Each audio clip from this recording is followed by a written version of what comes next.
আসসালামু আলাইকুম রহমতুল্লাহ। আশা করি নিশ্চয়ই ভালো আছেন। আমি ডাক্তার সাইফুল ইসলাম বলছি। প্রস্রাবের ইনফেকশন কেন হয়, প্রস্রাবের ইনফেকশন হলে কি করবেন, এর লক্ষণগুলো কী কী, কীভাবে আপনি প্রস্রাবের ইনফেকশন নির্ণয় করবেন, এর প্রতিরোধ ব্যবস্থা কী এবং সবশেষে এর চিকিৎসা পদ্ধতি নিয়ে কথা বলবো। ভিডিওটি লম্বা হতে পারে, না টেনে ধৈর্য সহকারে দেখবেন। এমনিতেই ছেলেদের তুলনায় মেয়েদের প্রস্রাবের ইনফেকশনটা বেশি হয়। এর কারণ হলো মূত্রনালীর দৈর্ঘ্য এবং মূত্রনালীর অবস্থান। মূত্রনালীর দৈর্ঘ্য সাধারণত ছেলেদের অনেক বেশি থাকে, যা সাধারণত 20 সেন্টিমিটারের মতো, এবং মেয়েদের 4 সেন্টিমিটারের মতো। আমি যদি দুটি চিত্রের মাধ্যমে আপনাদের দেখাই তাহলে আপনাদের বুঝতে সুবিধা হবে। চিত্রটিতে লক্ষ্য করলে দেখবেন যে ছেলেদের মূত্রনালীর দৈর্ঘ্য 20 সেন্টিমিটার এবং মেয়েদের মূত্রনালীর দৈর্ঘ্য মাত্র 4 সেন্টিমিটার। অর্থাৎ ছেলেদের মূত্রনালীর দৈর্ঘ্য অনেক বেশি হওয়ার কারণে ছেলেরা প্রস্রাবের ইনফেকশনে সাধারণত খুব একটা আক্রান্ত হয় না, কিন্তু মেয়েদের মূত্রনালীর দৈর্ঘ্যটি ছোট হওয়ার কারণে খুব সহজেই আক্রান্ত হতে পারে। দ্বিতীয় যে বিষয় সেটি হলো মেয়েদের মূত্রনালীটি ভেজাইনাল ওপেনিং এবং পায়খানার রাস্তার খুব কাছাকাছি হওয়ার কারণে পায়খানার রাস্তা থেকে অনেক রোগ জীবাণু খুব সহজেই ভেজাইনাল ওপেনিং দিয়ে মূত্রনালীতে প্রবেশ করে এবং মূত্রনালী থেকে মূত্রথলেতে প্রবেশ করে এবং মূত্রথলি থেকে অনেক সময় ইউরেটারের মাধ্যমে মূত্রনালীতে প্রবেশ করে। আরও যে বিষয়গুলোর কারণে আপনার ইউরিনারি ট্র্যাক ইনফেকশন বা প্রস্রাবের ইনফেকশন হয়ে থাকে এগুলো হলো আপনার প্রস্রাব আটকে রাখা, প্রয়োজনের চেয়ে কম পানি পান করা, নোংরা পানি ব্যবহার করা, ইন্টারকোর্সের আগে ও পরে পানি ব্যবহার না করা।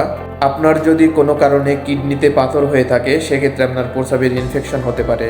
প্রস্রাবের পর ওই স্থানটি ভালোভাবে পরিষ্কার পরিচ্ছন্ন না রাখার কারণে আপনার প্রস্রাবের ইনফেকশন হতে পারে। কোনো কারণে আপনি ক্যাথেটার ব্যবহার করলে এবং পরিষ্কার পরিচ্ছন্নতার অভাব হলে আপনার প্রস্রাবের ইনফেকশন হতে পারে। তাছাড়া যৌনবাহিত রোগ থাকলে আপনার প্রস্রাবের ইনফেকশন হতে পারে এবং এর আগেও আপনার প্রস্রাবের ইনফেকশন হয়েছিল, কিন্তু সেই ইনফেকশনটির আপনি চিকিৎসা ঠিকঠাক মতো যদি না করেন তাহলেও আপনার এরপরে আবার প্রস্রাবের ইনফেকশন হতে পারে। প্রস্রাবের ইনফেকশনের লক্ষণগুলো হলো প্রস্রাবের সময় প্রস্রাবের রাস্তায় জ্বালাপোড়া করা, যাকে আমরা ডাক্তারি ভাষায় ডায়সুরিয়া বলে থাকি। প্রস্রাবের বেগ আসলে ধরে রাখতে না পারা, যাকে আমরা ডাক্তারি ভাষায় আর্জেন্সি বলে থাকি। ঘন ঘন প্রস্রাবের চাপ আসা, যাকে আমরা ডাক্তারি ভাষায় ইউরিন ফ্রিকোয়েন্সি বলে থাকি। কোমর থেকে তলপেট ও দুই পাশে ব্যথা করা, যাকে আমরা লোইন টু গ্রোইন পেইন বলে থাকি। বুঝবেন যে আপনার প্রস্রাবে বাজে তিক্ত গন্ধ থাকবে। প্রস্রাবের যদি রং চেঞ্জ হয়ে যায়, দেখবেন যে যদি প্রস্রাবের রংটা কালোর মতো অথবা রক্তের মতো দেখা যায় তাহলে আপনি বুঝবেন যে আপনার প্রস্রাবের ইনফেকশন হয়েছে। যদি বমি হয় বা বমি বমি ভাব হয় তাহলে আপনি বুঝবেন যে এটিও প্রস্রাবের ইনফেকশনের লক্ষণ। এই লক্ষণগুলো দেখলে আপনি খুব সহজেই বুঝতে পারবেন যে আপনার প্রস্রাবের ইনফেকশন হয়েছে। তাছাড়া আমরা ডাক্তাররা প্রস্রাবের ইনফেকশন ধরার জন্য ইউরিন আরএমই করে থাকি বা ইউরিন অ্যানালাইসিস করে থাকি।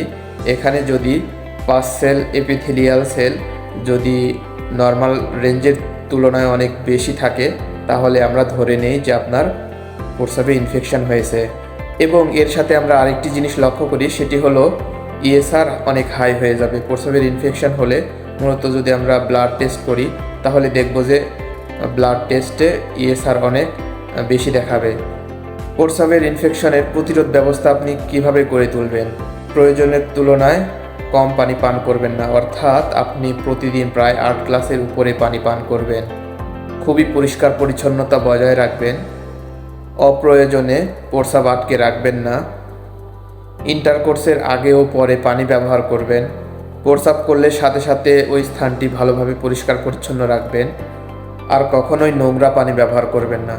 এই প্রতিরোধ ব্যবস্থাগুলো যদি আপনি ফলো করেন তাহলে আপনার প্রস্রাবের ইনফেকশন বা ইউরিনারি ট্র্যাক ইনফেকশন হবে না।